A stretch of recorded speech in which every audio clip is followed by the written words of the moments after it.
Yes, I don't think there's a more powerful, positive word in the English language.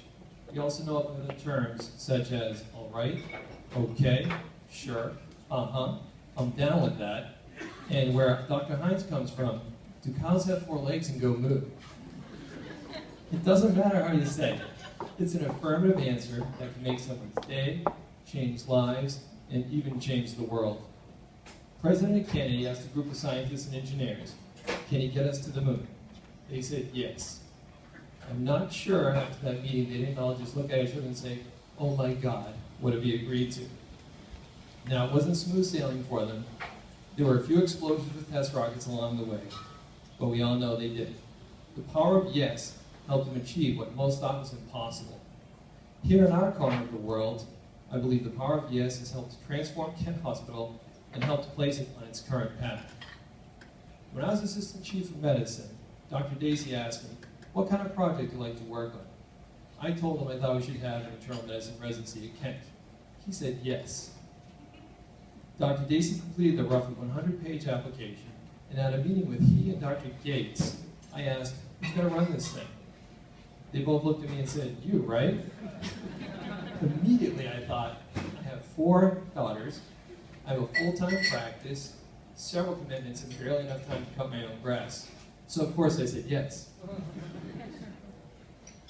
The administration was then asked, would be willing to fund on an already tight budget and uncertain times a program that wasn't going to make them any money, but instead cost more precious resources.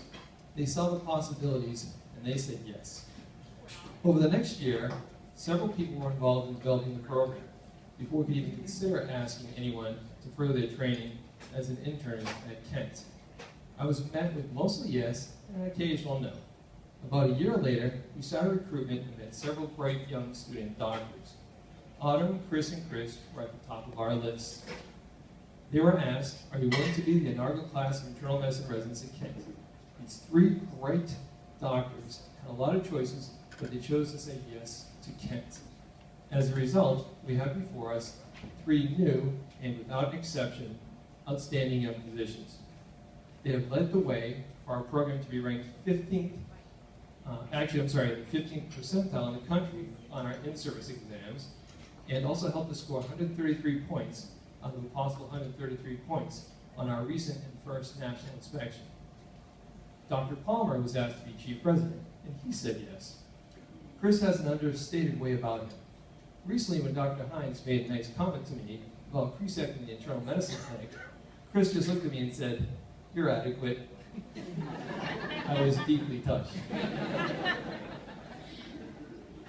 Seriously though, he used his role along with his talents and strong leadership qualities to greatly enhance our program. Future residents have him to thank for helping to mold and develop the successful program we have now. For that, I am very grateful. Dr. Hines performed highly in all of her rotations and had a particular affinity for GI. She asked if we can start a GI fellowship, and the answer was yes. With a lot of work by many, this is a reality as of July 1st, 2014.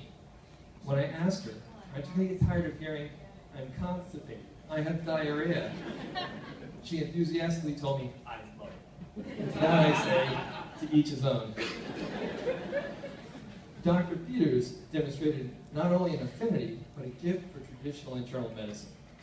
He was asked by both Dr. Brennan and myself to join our practice when he graduates, and he said yes. Now, should we say yes to everything? Obviously not. Something I've tried to instill in my 4 daughters.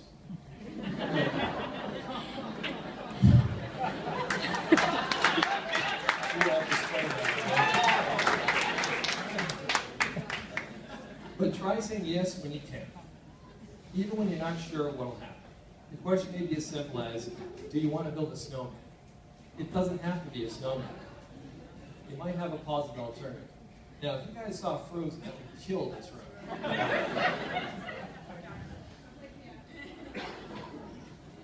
I believe by saying yes to an internal medicine residency at Kent, and now an expansion of that residency, Sandy, Mike, and Joe have enhanced our hospital culture, quality, and thousands of lives that these young, compassionate, bright physicians have touched. For that and for them, I am grateful, and I am glad I said yes.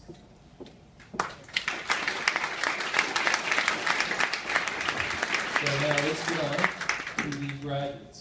The first one we'll go over is Dr. Palmer. I have lots of stories to tell, but I won't tell them all. Dr. Palmer was one of those people, as mentioned of other residents, who was a leader from the beginning.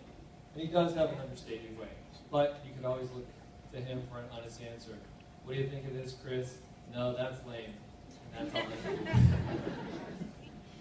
He has truly helped mold the program. He has gone above and beyond. He has performed outstanding on any examination, on any rotations that have been on. I don't think he's ever scored lower than the 90th percentile nationally on the in-service exams. I'm grateful for everything that he's done, and I'm also very happy to say he will be staying with us as a hospitalist. So,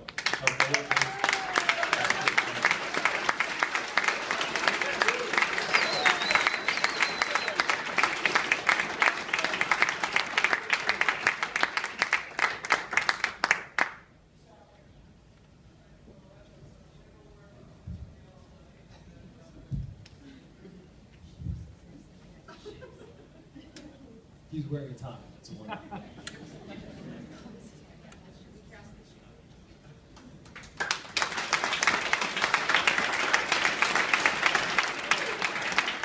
All right. Actually, probably jumped over on if she wasn't on. Now, if there's a person with an infectious personality who's full of energy, who taught me what a honey badger was, is Dr. Autumn Hines. The enthusiasm Dr. Hines brings to a room, to anything she's involved in, is incredible. She's part of the three that I couldn't have picked a better first-year class. Truly couldn't have. I think it takes a certain person to agree to be the first year of a new program. And these three were trailblazers and outstanding, each one of them. And I can't thank her enough for her contribution, her positive attitude, and we'll hear more from her.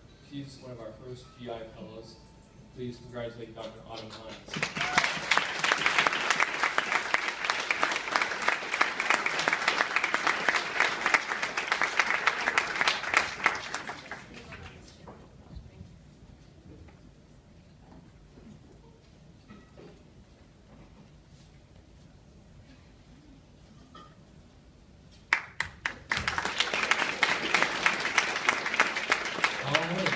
Last but not least, Dr. Christopher Peters.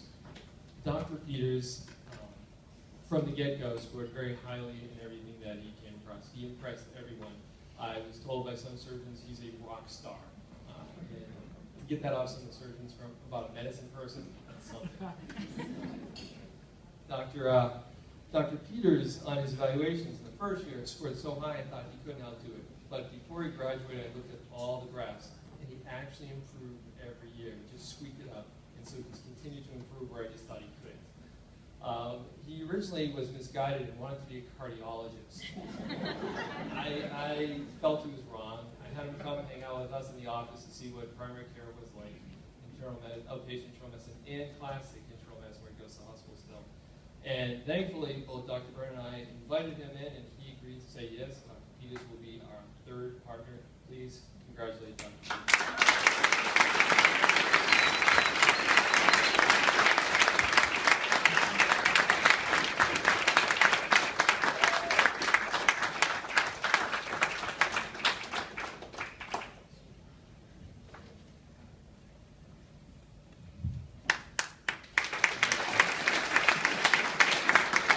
Before I go on, I would like to recognize Angela Fishman and Dr. Eric Berthium.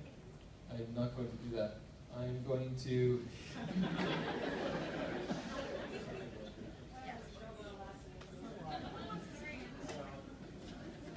Their agenda is different than mine. Okay. Could I please call Dr. Bowdy up here? All right, I'm about to present the Robert E. Bowdy, MD Leadership Award. This award was created to honor a senior internal medicine resident. It's named after Dr. Bowdy, who I know Dr. Brennan spoke earlier, but I'm going to repeat some of that. He's been part of the Kent Hospital community for several years as a practicing physician, an administrator, president, and now a mentor in the internal medicine clinic. serve on the credentials committee, and when I saw his name come across as retiring from the medical staff, I had him table that immediately, contacted him and dragged him back in to the internal medicine clinic. I'm very glad I did that. This award was voted on by the internal medicine residents. The recipient must be a positive influence on their peers, be a positive influence for improving the program, be a positive influence on improving patient care, and also deliver compassionate care. Any of our graduating internal medicine residents would be appropriate recipients for this. However, there can be only one. In classic Dr. Bowdy form, this award was enhanced by a generous endowment that he's made, set up for today's and also future recipients of this award. The recipient of the first Robert E. Bowdy MD Leadership Award is Dr. Autumn Hines.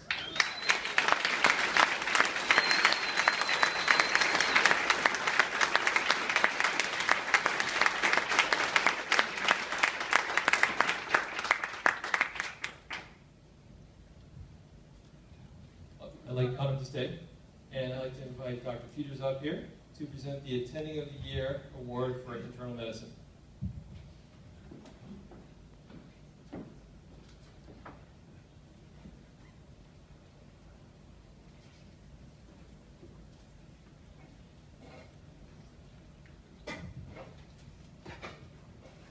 Good evening. I'm Autumn Hines, one of the graduating third years.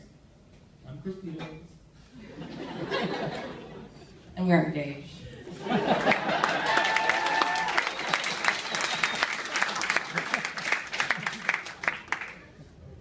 Okay, so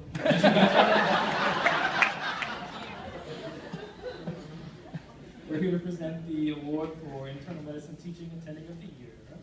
And we're going to do this Academy Award style. We even practice. This award goes to a physician who was one of the first to sign up for the teaching service in 2011, working with brand new baby physicians from a new program. He took the job willingly, knowing that the first year could potentially hold chaos and lots of questions. Especially for me. From interns who didn't yet have senior residents for support. Not only did he rise to the occasion, he did so with kindness, patience, and good-natured wit.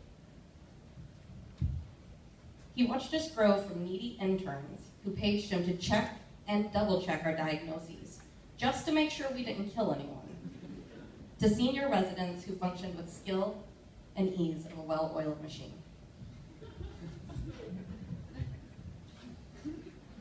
Over the course of our residency, we do work with many teaching attendings, and we tend to take qualities from each of them and mold them into our own practice style. And one quality that has resonated very deeply with all of us is this physician's compassion. The doctor we honor tonight has not only taught us well, but he's also been a shining example of how to be the kind of physician we should all strive to emulate. His caring relationship with patients, his efficiency, his medical knowledge, and his gift of teaching others are all the qualities that make him our attending of the year. You probably have already figured out who I'm talking about, but we'll say it anyway. Would you please pass the envelope? We'd like to present the 2014 Internal Medicine Teaching Award to Dr. Michael Capuano.